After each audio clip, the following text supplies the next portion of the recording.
Kisah di zaman dahulu di desa Sampang, damai, tentram, dan makmur.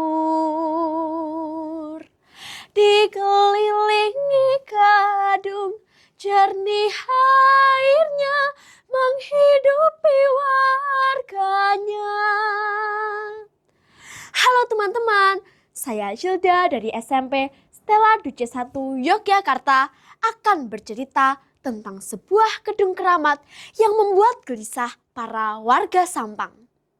Nah teman-teman, seperti apa ceritanya? Yuk kita simak baik-baik. Pada zaman dahulu kala, di desa Sampang, Gunung Kidul, hiduplah sepasang suami istri bernama Pak Kromo dan Mbok Kromo. Namun, sepasang suami istri itu belum juga dikaruniai seorang anak. Setiap waktu, Pak Kromo dan Mbok Kromo selalu berdoa kepada Tuhan agar impiannya menjadi sebuah kenyataan. Lama-kelamaan, Mbok Kromo pun mengandung dan melahirkan seorang anak laki-laki. Pak Kromo pun sangat bahagia. Mbak, iki anake sapa to kok ganteng tenan? Oh, ya jelas anaknya Pak Kromo gitu loh. Mbak, piye kalau anak ini ku beri nama Sidowayah? Karena kan kelahirannya sudah sangat kita nanti-nantikan. Piye Mbak, setuju ra? Hehehe. Tak ning nung ning nang ning nung, tak ning nung ning nang ning nung. Hehehe. Nah teman-teman, Mbok Kromo pun setuju dengan nama tersebut, Sidowayah. Singkat cerita, Sidowayah pun tumbuh dewasa dan menjadi anak yang cerdas dengan budi bahasa yang baik.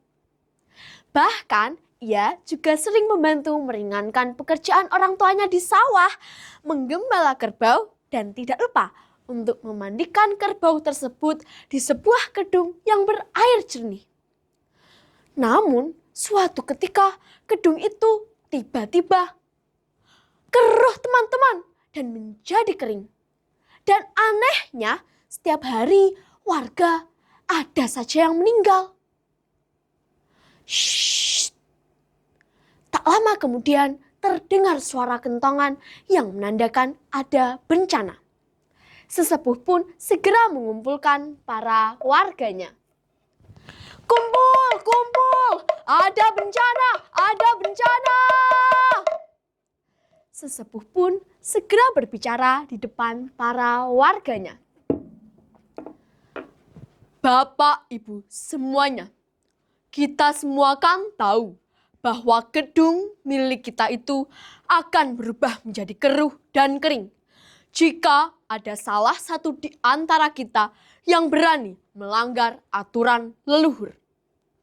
Dan sekarang gedung itu sudah berubah menjadi keruh dan kering. Yang artinya ada salah satu di antara kita yang telah berani menyalahi aturan. Mendengar hal tersebut, para warga pun hanya diam, satu sama lain saling curiga. Lalu, untuk mengatasi musibah tersebut, sesepuh pun pergi bertapa di pertapaan tumpeng selama 7 hari 7 malam.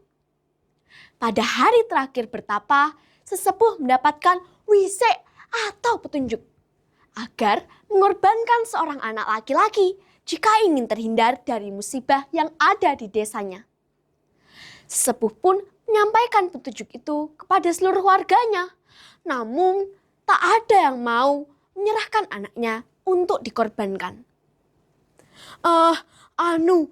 Maaf ya, Pak, Bu, anak saya itu nggak cocok. Iya, nggak cocok karena anak saya itu kan nuakal banget ya, Pak, Bu. Mungkin anak lain saja ya, Pak, Bu. Anak jenengan mungkin, Bu. Weh, kok anak saya sih? Anak saya itu ya kerjaannya bikin pusing 7 keliling. Karena ya Pak, anak saya itu kerjaannya Shopee, paket COD. Wah, sudahlah Pak, anak lain saja ya Pak. Ya. Ya, begitulah warga Sampang. Tak ada yang mau mengorbankan anaknya. Tapi teman-teman, tahu nggak? Tiba-tiba si Dawayah datang mengajukan diri di depan para warga. Pak, Bu, saya rela, saya bersedia. Jika saya layak untuk menjadi korban demi keselamatan desa ini, Pak, Bu. Mendengar hal tersebut, para warga pun menjadi lega. Namun, berita tersebut telah terdengar sampai ke telinga orang tuanya. Pak Kromo dan Mbok Kromo pun sangat terkejut mendengar hal tersebut.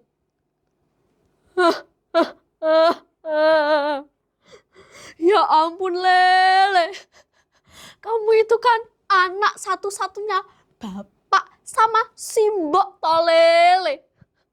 Kenapa kamu malah mengorbankan dirimu seperti itu toh Lele? Si Mbok pun sangat sedih karena ia akan kehilangan anak satu-satunya.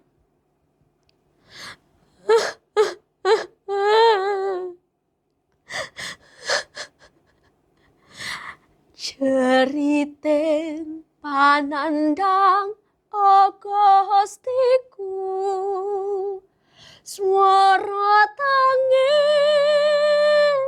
kang kelayong, tranyo sakjroning ati, ngadepi pacobaan iki. Aduh Gusti, amung pasrah ing pasti.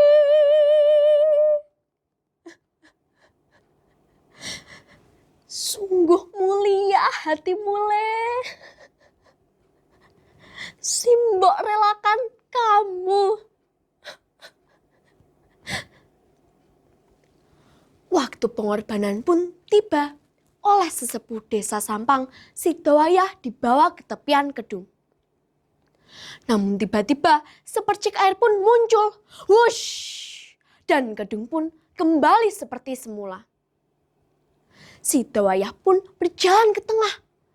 Anehnya, tiba-tiba air pun tersibak. Piur! Piur! Membentuk sebuah terowongan bulat dan bolong.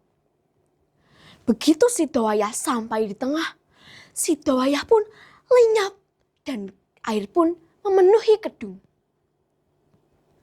Nah teman-teman, sejak kejadian itu, kedung desa Sampang pun berubah namanya menjadi Kedung Bolong. Karena hal itu dikaitkan oleh peristiwa ketika si Dawayah berjalan ke tengah, lalu tiba-tiba air pun tersibak membentuk sebuah terowongan bulat dan bolong.